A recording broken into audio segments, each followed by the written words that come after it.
St. Paul's my hometown. St. Paul's my team. Let's play hockey.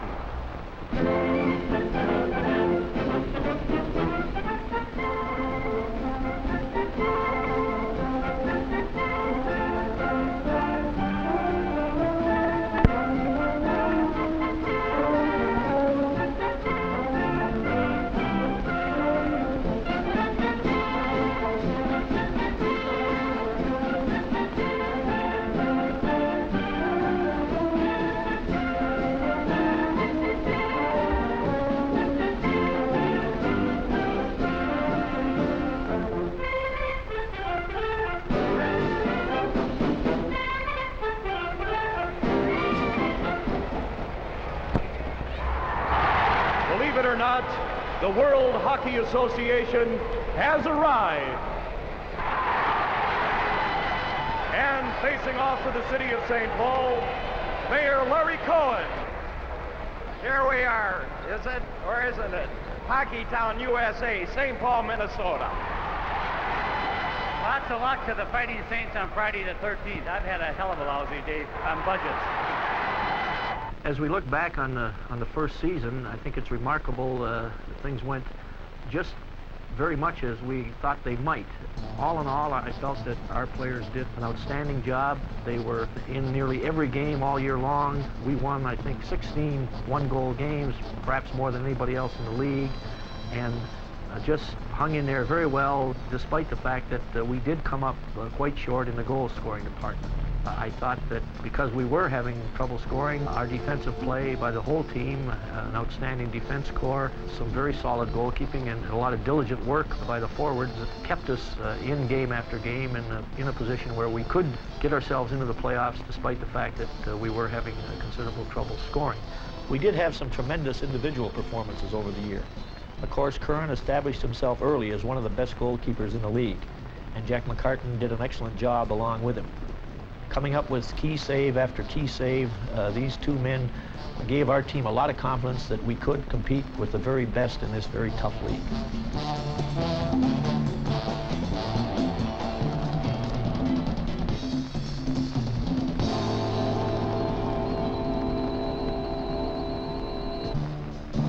The defense corps, with Mike McMahon having just a superb year and John Arbor coming on very strong later in the season, took the play away time after time in our end of the rink.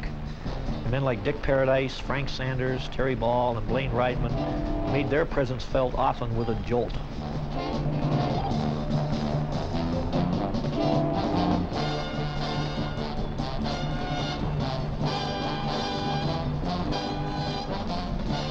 Up front, we had just tremendously productive years from Wayne Connolly and Billy Klatt. Connolly, number 7, slapped in 40 goals in the Saints' inaugural season. When Connolly wasn't scoring, he was setting up Billy Klatt, who scored 36 goals. Connolly led all Saints scorers with 70 total points.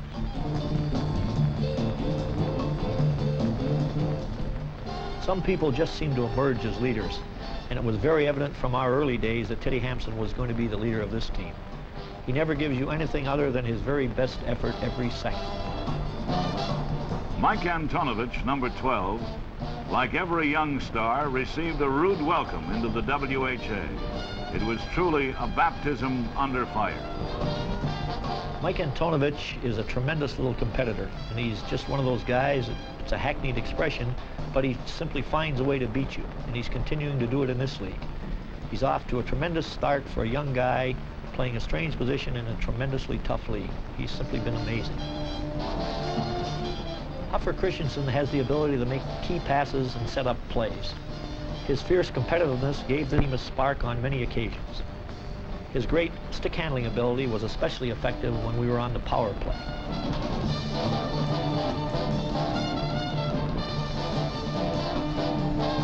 I think we have two of the top amateur choices out of Canada, and the National Hockey League obviously thought so too, because the New York Rangers made Bobby McMillan their first-round pick, and the North Stars took Terry Ryan as their second choice. These two young men are obviously well thought of by top hockey people. How does a young team put it all together? For every moment of glory, there are 100 moments of effort.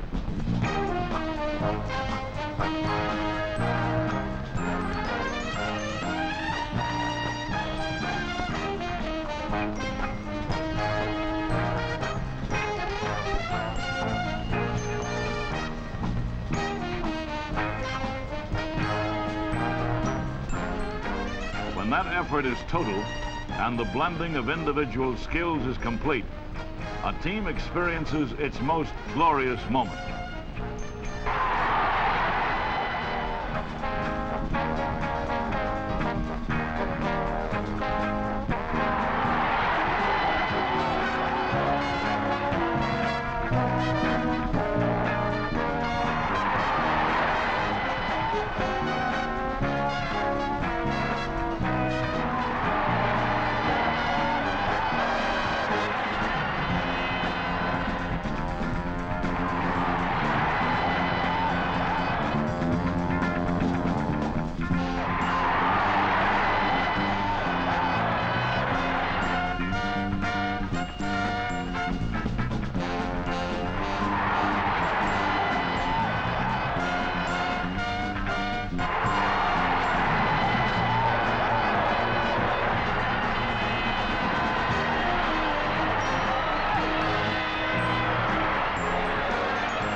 When a team has it all together, even superstars should be wary.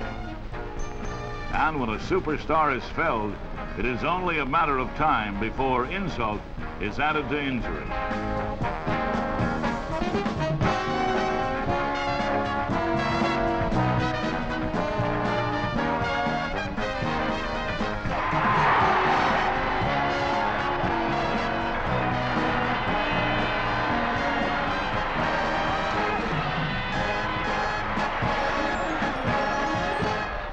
Saints fans are entertained in St. Paul's Civic Center, whose plexiglass boards are entirely see-through. The Civic Center has the largest capacity in the area, 16,200. It is the finest hockey facility in North America. If a young team grows by tasting victory, it matures by experiencing adversity. A team must sometimes sense failure before it can understand success.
For a team to overcome adversity, it must be aggressive. Coach Harry Neal explains. As I look to the future of our team and what changes have to be made to make the necessary improvements, I obviously think that we need goals, but equally important in my opinion is that we need to be a little more aggressive and a little more physical. And when we can change the philosophy of our opponents regarding violence, I think we will improve our offensive strength. If I were to sum up the best way I could, our view after this first year in operation, it would be simply this: the WHA is here, it's real, it's going to be a viable league, and the Minnesota Fighting Saints are going to be a vital part of it.